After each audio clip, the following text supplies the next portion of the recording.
सुरुचि ने प्रवचन सुन सुन के प्रतिज्ञा ले ली थी कि अब वो कोई भी पाप नहीं करेगी, सबसे अच्छे से बात करेगी, किसी के साथ बुरा नहीं करेगी। बहू, ये मच्छर तेरे गाल पे कब से बैठा है? अरे काट लिया तो गाल गुलाब की तरह लाल कर देगा। बैठे रहने दो माँ जी, उसे आराम करना होगा। उसने मेरे गाल को अपना घर समझ लिया है, तो मैं उसे बेघर क्यों करूं? अरे ज्ञान की बारिश बाद में करना, अपने गाल का मच्छर हटा ले। मलेरिया हो गया तो तुझे आराम करना पड़ेगा।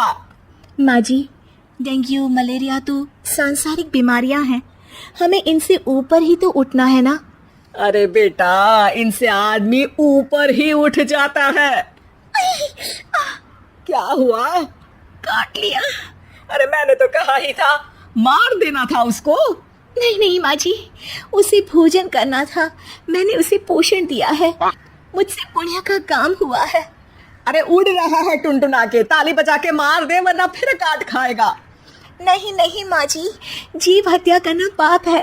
मैंने एक बार व्हाट्सएप पे एक उपदेश पढ़ा था, मच्छर आपको काटे ये उसका जुनून है, उसके बाद आप खुजाओ ये आपका सुकून है, लेकिन कभी मच्छर को मारना मत, क्योंकि उसकी रगों में आपका ही खून है। अरे तू और तेरा व्हाट्सएप का ज्ञान, भगवान बचाए। सुरुचि की ये पुण्य करने की आदत से कई बार सुरुचि का नुकसान होता, लेकिन फिर भी वो पाप से दूर रहती। सुरुचि, मेरे सर में जुएं हो गई है, निकाल दोगी? कोई आपको अपने घर से निकाले, आपको अच्छा लगेगा क्या? अरे लेकिन परेशान कर दिए हैं जुएं, दिन भर सर खुजाता रहता हूँ।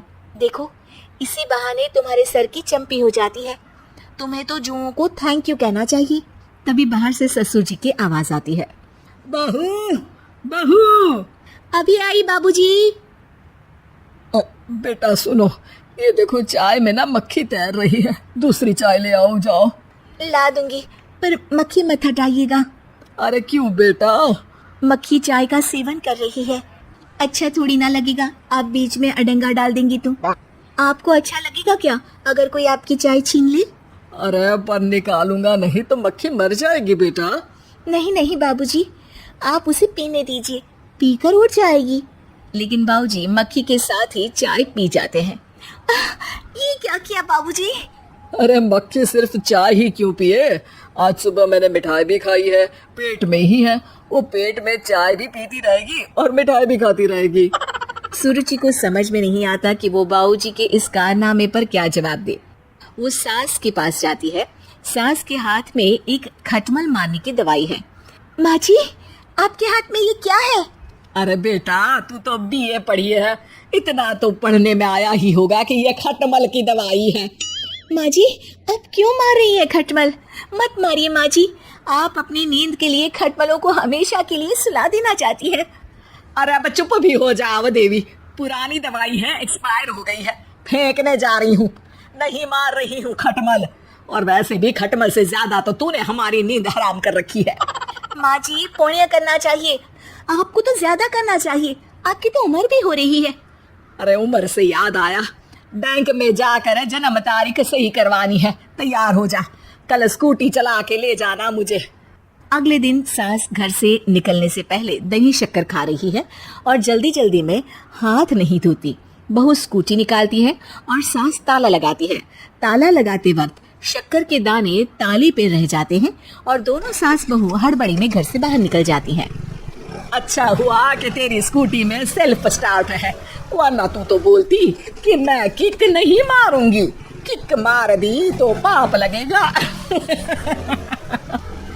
माँ जी, इस तरह मजाक करना भी पाप होता है। दोनों सास बहू बैंक पहुँचती हैं। अभी लंच टाइम है, बाद में आना।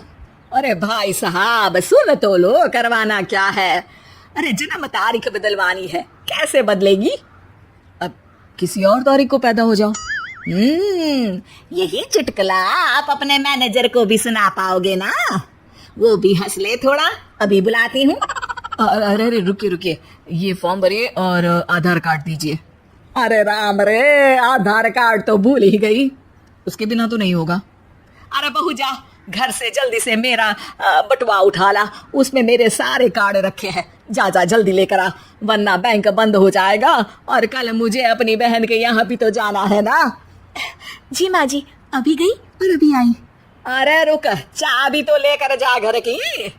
बहू जल्दी से घर पहुंचती है, लेकिन घर पहुंचते ही देखती है कि ताले पे बहुत सारी चींटियां हैं, जो माँ के ताला लगाते वक्त हाथ से ताले पे शक्कर छूट जाने के कारण आ गई थी। चींटियां हट जाओ, मुझे आधार कार्ड निकालना है। बहू चींटियों को हटाती नहीं है, उनसे मिन्नतें करने लगती है। सुनो, हट जाओगी तो और भी शक्कर के दाने खिलाऊंगी। अभी सास का काम बहुत जरूरी है, मेरी बात सुन लो, मान लो। मैंने तुमको हटाया तो पाप हो जाएगा। चींटियां कैसे सुरुचि की बातें सुनती जब घर में ही उसकी कोई नहीं सुनता था। शाम हो जाती है पर चींटियां हटती नहीं है। तभी सास वहां ऑटो से आ जाती है। अरे कहाँ रह गई तू? बैंक भी बंद हो गया। माँ जी, ताले पे चींटी।